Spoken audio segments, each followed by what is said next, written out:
కూటమి ప్రభుత్వం అనేక వాగ్దానాలు చేసే అధికారంలోకి రాకముందు ఈరోజు వేతన జీవులుగా ఉన్నట్టు వారందరికీ వారి సమస్యలు పరిష్కరిస్తాం, డిఏలు ఇస్తాం, ఐఆర్ ఇస్తామని చెప్పి ప్రకటించారు. కానీ ఒక్క డిఏ ఇచ్చి చేతులు దులుపుకున్నటువంటి పరిస్థితి, ఐఆర్ కూడా సరిగా ఇవ్వనటువంటి పరిస్థితి ఈ రాష్ట్రంలో కొనసాగుతూ ఉంది. కాంట్రాక్ట్ అవుట్సోర్సింగ్ అనేటువంటి పేర్లు పెట్టి గంట కూలీ, దినకూలీ అనేటువంటి పేరుతో ఈరోజు కార్మిక వర్గాన్ని, ఉద్యోగ ఉపాధ్యాయ వర్గాలను తీవ్ర ఇబ్బందులకు గురి చేస్తూ ఉంది.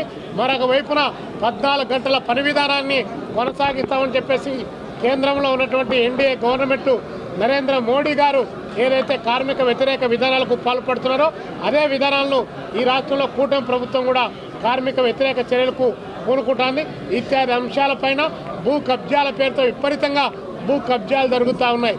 మరోవైపున నియోజకవర్గానికి 1,00,000 ఎకరాలు సమీకరణ చేస్తున్నామని చెప్పేసి భూ బ్యాంకు పేరుతో పెద్ద ఎత్తున భూములన్నీ కూడా సమీకరించి అవన్నీ కార్పొరేట్ వ్యక్తులకు, శక్తులకు కట్టబెట్టి రియల్ ఎస్టేట్ వ్యాపారాన్ని కొనసాగించడానికి కావాల్సిన ప్రయత్నం చేస్తూ ఉన్నారు. అమరావతిలో ఇప్పటికే 54,000 ఎకరాలు భూములుంటాయి, సరిపోలేదని చెప్పి మళ్ళీ 44,000 ఎకరాలకు ఈరోజు తెరలేపారు.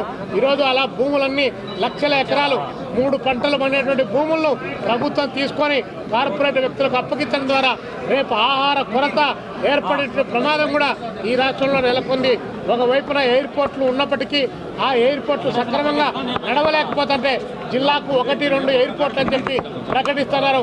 కానీ మెజారిటీ ప్రజలు ప్రయాణించే రైల్వే లైన్లకు సంబంధించి రైల్వేల్లో జనరల్ బోగీలు కానీ అదేవిధంగా స్లీపర్ కోచ్లు కానీ వాటిని పెంచమంటే వాటికి గతి లేదు, కానీ విమానాల్లో తిప్పుతామని చెప్పేసి ప్రభుత్వం ప్రకటిస్తూ ఉందంటే ఇంతకంటే దారుణమైన విషయం మరొకటి లేదు. రైతాంగం ఇబ్బంది పడతా ఉంది. వారికి అన్నదాత సుఖీభావ అన్నారు, ఇంతవరకు లేదు. ఉల్లి కానీ, టమాటా కానీ, హార్టికల్చర్ పంట రైతాంగం తీవ్ర ఇబ్బందులు పడుతున్నటువంటి నేపథ్యంలో రైతాంగం యొక్క ఆత్మహత్యలు రోజు రోజుకు పెరుగుతూ ఉన్నాయి. రైతులు ఆదుకోవడానికి ఒక్కమారు వారి యొక్క రుణాలు రద్దు చేయమని చెప్తే కేంద్ర ప్రభుత్వం, రాష్ట్ర ప్రభుత్వం పెడచెవిన పెడుతుంది. కానీ కార్పొరేట్ కంపెనీలకు 16,50,000 కోట్ల రూపాయలు వాళ్ళ యొక్క అప్పులు రద్దు చేసి వారికి ఊడిగం చేసేటువంటి విధానాలకు శ్రీకారం చుడుతున్నారు. ఇలాంటి సమస్యలన్నీ కూడా పేర్కొన్నటువంటి నేపథ్యంలో రానున్న రోజుల్లో భారత కమ్యూనిస్ట్ పార్టీ సిపిఐ ప్రజల పక్షాన, ఉద్యోగ ఉపాధ్యాయుల పక్షాన, కార్మికుల పక్షాన, విద్యార్థి యువజన నిరుద్యోగ మహిళల పక్షాన, ఆదివాసీలు గిరిజనుల పక్షాన పెద్ద ఎత్తున పోరాటం చేస్తామని చెప్పి తెలియజేస్తా ఉన్నాను.